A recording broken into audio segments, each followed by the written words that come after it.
તો મહેસાણા જિલ્લા પંચાયતના પ્રમુખના નામની જાહેરાત. મહેસાણા જિલ્લા પંચાયતના પ્રમુખ બનશે નીતિન પટેલ. પ્રમુખ પદે નીતિન પટેલ ખરોડે ફોર્મ ભર્યું છે. ઉપપ્રમુખ પદે માસંગજી ઠાકોરે ઉમેદવારી ફોર્મ ભર્યું. આવતીકાલે પ્રથમ સભામાં વિધિવત પ્રમુખ અને ઉપપ્રમુખની જાહેરાત કરી દેવામાં આવશે. મહેસાણા જિલ્લા પંચાયતના પ્રમુખના નામની જાહેરાત થઈ ગઈ છે. મહેસાણા જિલ્લા પંચાયતના પ્રમુખ બનશે નીતિન પટેલ. પ્રમુખ પદે નીતિન પટેલ ખરોડે ફોર્મ ભર્યું છે. ઉપપ્રમુખ પદે માસંગજી ઠાકોરે ઉમેદવારી ફોર્મ ભર્યું. આ તરફ વેરાવળ તાલુકાના પંચાયતમાં પ્રમુખ ઉપપ્રમુખના નામની જાહેરાત. વેરાવળ તાલુકા પંચાયતના પ્રમુખ બન્યા નાથીબેન વાજા. હંસાબેન ચુડાસમાની વેરાવળ તાલુકા પંચાયતના ઉપપ્રમુખ પદે નિયુક્તિ.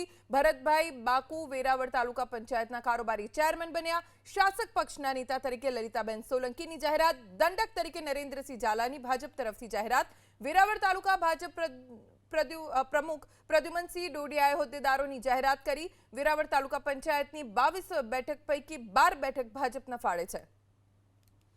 વેરાવળ તાલુકા પંચાયતમાં પ્રમુખ બન્યા નાથીબેન વાજા. ઉપપ્રમુખ પદે નિયુક્તિ થઈ છે હંસાબેન ચુડાસમાની. ભરતભાઈ બાકુ વેરાવળ તાલુકા પંચાયતના કારોબારી ચેરમેન.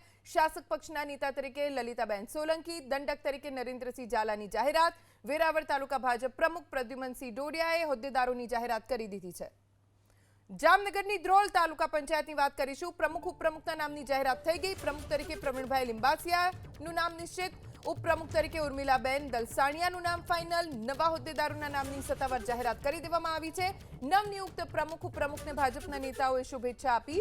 ધ્રોલ તાલુકા પંચાયતની 16માંથી 14 બેઠક ભારતીય જનતા પાર્ટીને મળી છે અને અહીંયા 2 બેઠક આમ આદમી પાર્ટીના ફાળે ગઈ છે.